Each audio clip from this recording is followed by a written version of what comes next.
காஞ்சிபுரத்துல காமாட்சி அம்மாவை தரிசிப்பதற்கு ஒரு பெரிய வாய்ப்பு.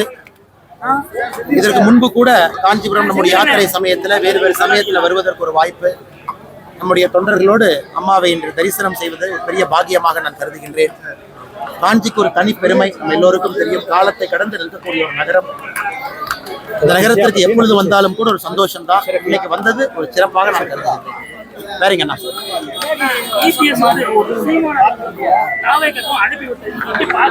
இதை நான் எப்படியும் பார்க்கலீங்கன்னா நம்ம நயினாரன் இருக்காங்க, அண்ணன் கிட்ட பேசுங்க.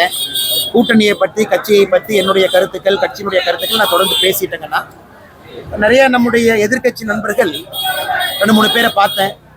நம்முடைய துணை ஜனாதிபதி ஜெய்தீப் தன்கர் அவர்கள் நேற்று இரவு ராஜினாமா செஞ்சிருக்கிறாங்க. அவங்களுடைய உடல்நிலை காரணமாக காட்டி ராஜினாமா செஞ்சிருக்கிறாங்க.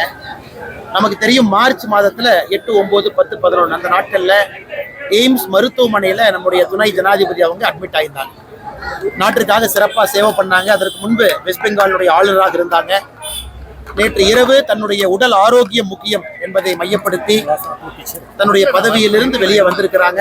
அவர் நன்றாக இருக்க வேண்டும், உடல்நிலை சரியாகி அவருடைய குடும்பத்தோடு சந்தோஷமாக இருக்க வேண்டும் என்று இந்த நேரத்தில் தெரிவித்துக் கொள்கின்றோம். அது தமிழ் கட்சியிலிருந்து மகளிர் அணி வந்து ஐயா மொழி சொல்லுங்க ஐயா. கமல் கட்சியில் மக்கள் நீதி மையத்திலிருந்து மகளிர் அணி வந்து நிர்வாகி போறாங்க ஆட்டோல. அந்த ஆட்டோ ஓட்டுநர் அடிச்சுட்டாங்க, வழக்கு பதிவு பண்ணாங்க. அவர் மட்டும் கைது பண்ணிட்டாங்க. ஆனா ஒரு பெண் பொது இடத்துல செருப்பால அடிச்சிருக்காங்க. ஒரு சாரா தண்டனை வந்து கொடுக்குறாங்க. மக்கள் நீதி மையம் வந்து திமுக கூட கூட்டணி இருக்கிறதுனால பெண் வந்து ஆட்டோ ஓட்டுநர்கிட்ட தவறா பிஹேவ் பண்ணிருக்காங்க. ஆனா ரிசல்ட் வந்து அகைன்ஸ்ட் ஆயிடுச்சு. ஆட்டோ ஓட்டுநர் ஏதோ பண்ற மாதிரி பொதுமக்கள் அடிக்கிற அளவுக்கு அந்த பொம்பளை செருப்பால அடிக்கிறாங்க. இன்னைக்கு நம்முடைய தலைவர் அவங்க சொல்றாங்க பாருங்க, அதாவது காஞ்சிபுரம் என்ற பகுதியில ஒரு கட்சியை சார்ந்த ஒரு மகளிர் ஆட்டோ ஓட்டுநர்கிட்ட தவறா நடந்துக்கிறாங்க. ஆனா கைது வந்து ஆட்டோ ஓட்டுநரின் மீது நடத்தப்பட்டிருக்கிறது. நண்பர்கள் நீங்களும் கேட்குறீங்க. எல்லோருமே சொல்வது காவல்துறை நடவடிக்கை எடுக்கும் பொழுது ஒருதலை பட்சமா இல்லாம அது பெண்ணாக இருந்தாலும் ஆணாக இருந்தாலும் தவறாக யார் நடந்திருக்கின்றார்களோ அவர்கள் மீது நடவடிக்கை எடுக்கணும். ஆனா இந்த விஷயத்துல நம்முடைய தலைவர் அவர்கள் சொல்வது என்னன்னா, ஆட்டோ ஓட்டுநரின் மீது தவறு இல்லை. ஆட்டோ ஓட்டுநர் அவங்களை கூட்டிட்டு தான் போனாங்க. அந்த பெண் தான் ஆட்டோ ஓட்டுநர்கிட்ட தவறா நடந்துக்கிட்டாங்க. அவங்க மக்கள் நீதி மையம் கட்சியில் இருக்கிற ஒரே காரணத்தினால, திமுக கூட்டத்தில் இருக்கிற காரணத்தினால் ஆட்டோ ஓட்டுநரை கைது செஞ்சிருக்கிறாங்க. அது எங்களுடைய மாவட்டத்தினுடைய தலைவர் தொண்டர்கள் எல்லோருமே அதை கண்டிச்சு நேற்றிலிருந்து பேசிட்டு இருக்காங்கன்னா, இது காவல்துறையும் முறைப்படி நடவடிக்கை எடுக்கணும். காரணம், ஒரு பக்கம் கோபத்தை சம்பாரிச்சுக்குவாங்க. நீங்க ஆட்டோ ஓட்டுநருடைய கோபத்தை எல்லாம் காவல்துறை சம்பாரிச்சுக்குவாங்க. அதுபோல் நடக்காமல் காவல்துறையும் ஜாக்கிரதையாக கவனமாக இருக்க வேண்டும்.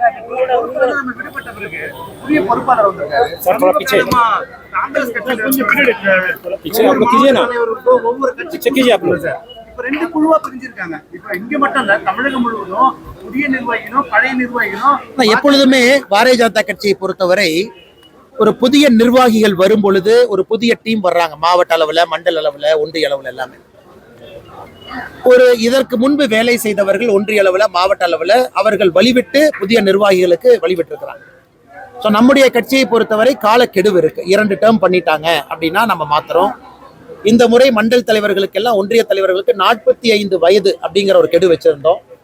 அதனால் எல்லா இடத்திலும் கூட நம்முடைய பழைய நிர்வாகிகளாக இருக்கட்டும், புதிய நிர்வாகிகளாக இருக்கட்டும், அவங்க தொண்டர்களாகத்தான். இது பிஜேபியினுடைய ஒரு தனிப்பெரும் சாதனை என்னன்னா, ஒரு தேசிய கட்சியாக நாட்டையும் கட்சியும் முன்னிலைப்படுத்தி தான் எங்க தொண்டர்கள் பணி செய்யறாங்க. ஆனால் நம்முடைய கட்சிக்குள்ள எந்த மாவட்டமாக ஒன்றியமாக இருந்தாலும் கூட பழையவர்கள் புதியவர்கள் என்கின்ற பேச்சுக்கே இங்க இடம் கிடையாது.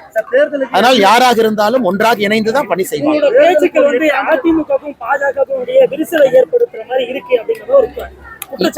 அப்படின்னா என்ன பேச்சு நீங்க சொல்லணும்?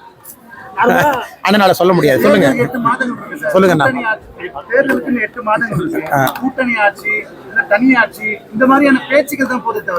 அண்ணா தேர்தல் சரியா தாங்கனே போயிட்டு இருக்கு. திராவிட முன்னேற்ற கழகம் அகற்றப்பட வேண்டும் என்பதுல எல்லோரும் தெல்ல தெளிவா இருக்கின்றோம். அதில் எந்த மாற்று கருத்தும் இல்லை.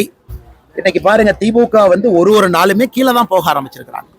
அவங்களுடைய கூட்டணி கூட உடைய ஆரம்பிப்பதற்கான அறிகுறிகள் நமக்கு தொன்பட ஆரம்பித்திருக்கிறது.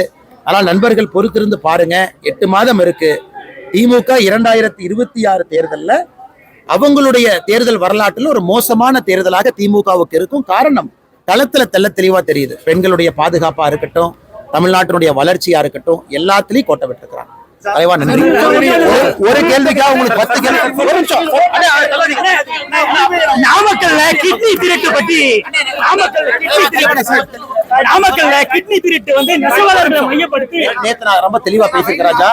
SIT போடணும்னு சொல்லியிருக்காங்கன்னா அது நீங்க எடுத்துக்கலாம்.